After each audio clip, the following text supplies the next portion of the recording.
안녕하세요. 기초부터 합격까지 기술교육의 탑에듀입니다. 예전에 저희가 자격증 공부를 하기 위해서 꼭 필요한 기초적인 수학, 수학이라고 하기도 좀 그렇죠. 산수 하는 방법들에 대해서 좀 배워봤고요. 이제는 본격적으로 전기 기능사 내용 들어가 보도록 하겠습니다. 전기 이론 파트인데요. 첫 번째 챕터는 직류회로 파트입니다. 자, 이제 전기가 어떻게 이제 회로를 형성해서 어떤 현상을 만들어내느냐 이런 이야기들을 할 건데, 처음 배우는 게 이 전기가 어디서 왔습니까? 라는 겁니다. 그래서 전기의 본질, 물질 구성이 어떻게 되어 있습니까?를 보겠습니다. 자, 분자라는 말이 있고 원자라는 말이 있죠. 용어 정리를 좀 해보자면, 분자도 작은 입자 단위고 원자도 작은 입자 단위인데, 분자란 물질의 어떤 성질을 나타내기 시작하는 가장 작은 단위다라고 하고요. 그 분자가 결국 원자와 원자의 조합으로 되어 있다 이렇게 이야기를 해요. 그래서 입자 자체로 보면은 이 원자라는 놈이 가장 작은 것이죠.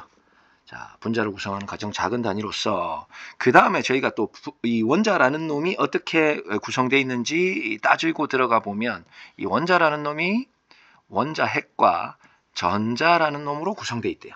핵이라는 거는 이제 가운데 뭔가 밀도 있게 뭉쳐져 있고, 전자라는 놈은 주변에 이제 원자핵 주변을 배치하는 놈인데요. 그리고 이제 또 그 원자 핵이라는 놈이 쪼개져 가지고 어떻게 된다? 양성자와 중성자라는 놈으로 구성되어 있다. 이렇게 되는 거예요. 자, 그래서 이거를 이제 시각화해서 조금 살펴보도록 하겠습니다. 방금 전까지 설명한 내용이 이렇게 이제 다이어그램으로 표시를 해봤어요. 자, 어떤 물질은 결국 물질의 성질을 나타내는 가장 작은 분자 단위로 이루어지는데, 그 분자는 원자로 구성되어 있다. 그 원자의 구성을 보니까 원자 핵과 전자로 되어 있는데, 이게 이제 그림을 보시게 되면 이 정도 보시면 될 것 같아요. 자, 중간에 원자 핵이라는 존재가 있고 그 주변을 전자가 떠다닌다. 이렇게 되는 거죠. 자, 이렇게 또 생각할 수 있고요. 근데 그 원자 핵이라는 거 안에는 또 뭐가 있습니까? 보니까 양성자랑 중성자라는 놈으로 구성되어 있다라는 내용이에요. 그래서 물질이 쪼개고 들어가 보면 원자 단위로 구성되어 있고, 원자 핵과 전자, 원자 핵 안에는 또 중성자와 양성자로 구성되어 있다라는 이야기를 할 수 있겠습니다. 그리고 이제 여기서도 이제 시험에 나오는 게 이제 몇 가지 포인트가 있는데, 그것만 좀 짚고 넘어가도록 하겠습니다. 이게 이제 원자가 어떤 모형으로 됐을까 생각을 해서 이런 이제 원자 모형들을 썼었는데, 과거에 요런 원자 모형으로 진화해 왔다라는 건데, 지금 사실 설명하는 수준에서는 요 닐스 보어의 원자 모형 수준으로 이야기를 하고 있습니다. 원자핵 가운데 양성자와 중성자로 구성된 원자핵이 있고, 그 주변에 특정 궤도로서 전자가 운동한다 그러는데, 대략 맞는데, 이게 진짜 디테일로 들어가면 양자역학이라 그러죠. 전자가 어디 배치되어 있는지 확률적으로 계산이 들어갑니다. 근데 그까지는 생각할 필요는 없고요. 이 정도 수준에서 제가 설명을 하게 될 것 같습니다. 자, 다음 넘어갈게요. 자, 이 시험에 나오는 포인트는 여기에요. 자, 원자 핵 속에 들어있는 양성자와 중성자들의 질량이나 전하량, 그리고 그 주변을 떠다니는 전자의 질량이나 전하량인데, 저희가 공부하는 게 전기지 않습니까? 그러다 보니까 이 질량보다는 전하량에 무게를 두고 좀 데이터를 쌓으면 좋겠습니다. 전자 하나의 전하량은 양성자 하나의 전하량과 양적으로는 같고 부호만 마이너스와 플러스가 되는 겁니다. 그래서 양성자와 전자는 동일한 전하량을 갖고 부하는 다르다 이렇게 생각할 수 있고요. 그 수치가 어떻게 되느냐? 자, 써져 있는 숫자가 1.602 곱하기 10의 마이너스 19승이고 단위는 쿨롱입니다. 자, 이 전하량이라는 것은 전기가 분리되어 있는 상태를 전하라고 하는데, 기호로는 보통 Q라고 씁니다. 전하 하나의 전하량은 1.602 곱하기 10의 마이너스 19승이다 라는 걸 기억해 두시겠습니다. 전기의 발생과 소멸이라고 있습니다. 이게 전기라는 게 어떨 때 생겨나고 어떨 때 그 현상이 또 없어지느냐라고 이야기하는데, 아까 전에 봤었던 물질 속에는 항상 원자 상태에서는 뭐가 있냐면 양성자랑 전자가 항상 존재하는데 어떻게 된다? 동수로, 동일한 수로 존재하게 됩니다. 자, 동일한 수로. 그러니까 이게 플러스 마이너스의 가지는 전하량이 얼마나 그랬어요? 1.602 곱하기 10의 마이너스 19승 쿨롱만큼 플러스 마이너스를 갖고 있는 거예요. 그게 이제 숫자가 똑같으니까 거시적으로 보게 되면 똔똔이가 되는 겁니다. 쌤쌤이가 되는 거예요. 자, 그래서 중성 상태라고 봅니다. 근데 어떤 물질이 중성 상태에서 있었는데 이게 외부에서 어떤 영향을 받으면 외부에서 에너지가 가해진다든가 하면 원자 주변을 떠도는 전자가 있는데 그 전자 중에 가장 먼 궤도에 있는 전자가 이탈을 하게 돼요. 이제 그렇게 이탈하게 되는 전자를 우리가 자유전자라고 하거든요. 그래서 자유전자를 잃어버리거나 그 잃어버린 자유전자가 어디 다른 데 갈 수 있겠죠. 얻게 되면은 그거를 우리가 양 또는 음의 전하량이 중성이었는데 많아지거나 적어지거나 하겠죠. 자, 그래서 양음의 전기를 띠게 되는데 그거를 대전현상이라고 합니다. 자, 이게 말이 길어서 이제 그런데 핵심적으로 이야기하면 대전현상은 전기를 안 띠던 물질이 전기를 플러스 또는 마이너스로 띠게 되는 현상입니다. 자, 대전현상 뭐라고요?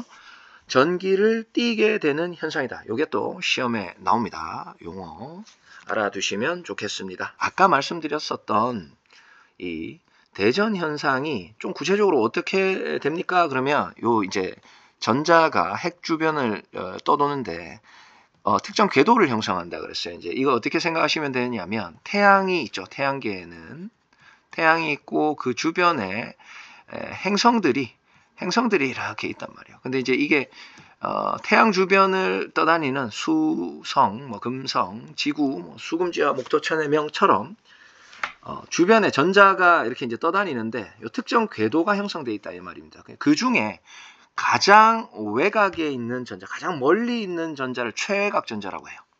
최외곽 전자가 이게 아무래도 가운데 있는 원자핵의 구속력으로부터 가장 힘을 덜 받습니다. 플러스 마이너스 땡기는 힘이 멀리 있는 놈이 가장 영향력이 적을 수밖에 없겠죠. 그래서 가장 거리가 멀기 때문에 자유전자가 되기 쉽다 이렇게 됩니다. 그래서 최외곽 전자라는 개념이 들어가고요. 최외곽 전자 중에 외부에서 어떤 주어진 영향력 때문에 원자핵과의 결합력이 없어져서 쉽게 이탈을 한다. 구속력으로 벗어날 수 있는 전자를 자유전자라고 합니다. 네, 프리한 거죠. 그래서 자유전자가 이동함으로 인해서 어떻게 된다? 전기현상이 발생한다고 이야기를 해요. 그러면 이 자유전자라는 개념이 중요해질 수밖에 없겠죠. 자, 자유전자가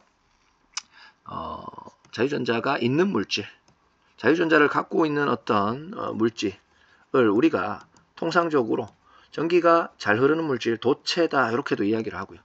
자유전자가 없어요. 그럼 어떻게 되죠? 이거는 전기가 흐르지 않는 물질이니까 부도체 또는 절연체 이렇게 이야기를 하기도 합니다. 자, 그리고 자유전자에 반대되는 개념으로 자, 구속전자라는 용어를 써요. 구속전자는 뭐다? 외부의 어떤 자극, 힘이나 에너지가 와도 잘 원자핵으로부터 벗어나지 않으려고 하는 전자를 구속전자라고 합니다. 사람으로 따지면 이제 오락실 가고 싶은데 친구가 야 오락실 가자 그러면 오락실에 옷자 꺼내기만 하면 저는 이제 동전 준비하고 기다리고 있죠. 쉽게 외부 유혹으로부터 쉽게 이탈하는 거야.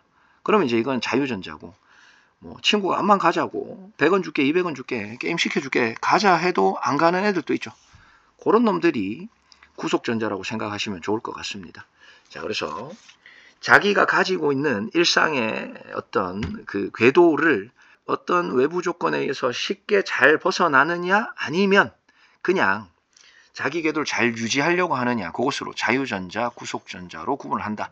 자유전자가 있으면 우리가 그 물질을 도체, 구속전자를 많이 갖고 있는 놈을 우리가 부도체로 분류한다라고 생각할 수 있겠습니다. 예, 정전유도 현상에 대해서 이야기하겠습니다. 정전유도 현상이 무엇이냐라고 하니까 정전유도 현상이란 자, 용어를 먼저 한번 생각을 해보면요. 정지된, 자, 이렇게 생각하시면 좋을 것 같아요. 정지된 전하가, 유도가 뭐죠? 주차 유도원이 차를 이쪽으로 보내고 저쪽으로 보내고 하죠. 정지된 전하를 유도시키는 현상입니다. 자, 그래서 이 전하라는 것은, 자, 이렇게 지금 대전체를 기존에 지금은 이제 결과값이고요. 비대전체, 대전되지 않은 상태의 어떤 물질에 가까이 가져갔었을 때 요 대전체가 플러스로 대전되어 있다 그러면 비대전체에 가까운 곳은, 대전체와 가까운 곳은 마이너스가 끌려옵니다. 이렇게 마이너스를 끌어들이게 되고, 이 마이너스가 어디서 왔냐니까 하늘에서 뚝 떨어진 게 아닙니다. 어떻게 됐을까요? 요 물질에서 아까 이야기했었던 자유전자 같은 것들이 이쪽으로 이동을 한 것이겠죠. 그러면 여기 먼 쪽에서는 마이너스가 이쪽으로 뺏겼기 때문에 상대적으로 플러스가 많아져서 이쪽은 플러스가 되고 이쪽은 마이너스가 되는 상태가 되는 겁니다. 그래서 대전체 가까운 곳에서는 반대 부호, 먼 곳에서는 동일한 플러스 부호의 대전 전하가 대전되는 현상을 정전유도라고 합니다. 근데 이 정전유도를 정제된 언어로, 시험에 나오는 언어로 이야기를 하면 이렇게 쓸 수 있습니다. 대전체를 비대전체에 가까이 가져가면 대전체의 먼 곳에는 어떻게 동일한 종류의 전하가, 가까운 곳에서는 이종, 다른 종류의 전하가 유도되는, 배치되는 현상을 정전 유도 현상이라고 하겠다라는 내용입니다. 정지된 전하가 유도되는 현상, 이렇게 떠올리시면 좋을 것 같습니다. 전하와 전기량 파트입니다. 자, 전하와 전기량. 전하가 뭘까요? 전하가 뭘까요? 주상전하인가요? 아니에요. 네. 자, 전하가 뭐냐면 간단하게 생각하면 이 원래 어떤 물질 안에, 원자 안에 플러스 전기, 마이너스 전기를 띠는 양성자, 중성자가 있는데 이거는 분리되지 않았잖아요. 분리되지 않으면 전기적인 성질을 서로 상쇄되기 때문에 밖으로 전기적인 성질을 내보이지 못합니다. 근데 분리된 전기는 플러스든 마이너스든 자기 전기적인 성질을 외부로 드러낸다는 거죠. 분리된 전기가 전하라고 생각하시면 무방합니다. 자, 요건 제 언어고, 자, 여기에 책에서는 뭐라고 하는지 볼까요? 물체가 대전됐을 때 그 물체가 가지고 있는 전기, 대전된 전기를 전하다. 대전된다는 것 자체가 뭐예요? 플러스 마이너스의 과부종량이 생겨서 플러스든 마이너스든 과부종량을 나타내는 수치죠. 예, 그래서 분리된 전기가 플러스 또는 마이너스를 띠게 되고, 자, 그 크기를 우리가 전하량이라고 할 수 있겠죠. 자, 우리가 흔히 쓰는 언어에서는 전기량 이렇게 떠올리셔도 무방할 것 같아요. 전하가 갖추고 있는 그 자체의 양, 자, quantity라고 그러죠. quality가 질이고 quantity가 양이죠. quantity of electricity 이렇게 되겠습니다. 그래서 그거의 Q를 따서 Q라는 기호를 써요. 자, 우리가 수학 기초할 때 첫 번째 시간으로 뭘 했죠? 어떻게 표기를 하는지 표기법에 대해서, 표현법에 대해서 배웠습니다. 기호가 뭔지, 기호가 의미하는 물리량이 뭔지, 그리고 그것을 세는 단위가 뭔지.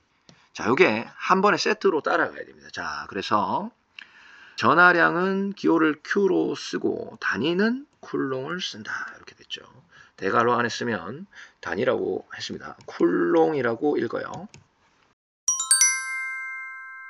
도체와 부대체 했는데 사실 이거는 이제 앞에서 조금 설명할 때 했어요. 자, 도체란 무엇입니까? 전기가 잘 통하는 물질입니다. 라고 하는데, 그럼 전기가 잘 통하려면 어떻게 해야 돼요?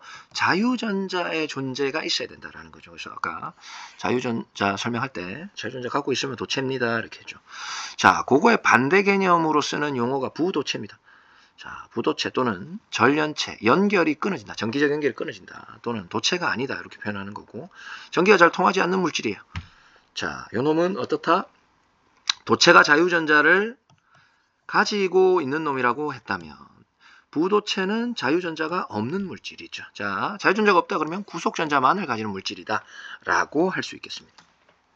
그 다음에 나온 용어가 반도체, 이런 말이 나와요. 반도체가 무엇이냐? 도체와 부도체 중간적인 성질을 가지는 물질입니다. 이렇게 되어 있습니다. 자, 반도체 같은 경우에는 어떤 온도 특성이나 뭐 이런 거에 따라 가지고, 다른 어떤 특성에 따라 가지고 전기가 잘 통했다가 아니면 안 통하기도 했다가 특정 조건에서 이제 전기가 통하는 성질이 좀 변하는 거야. 특정하게.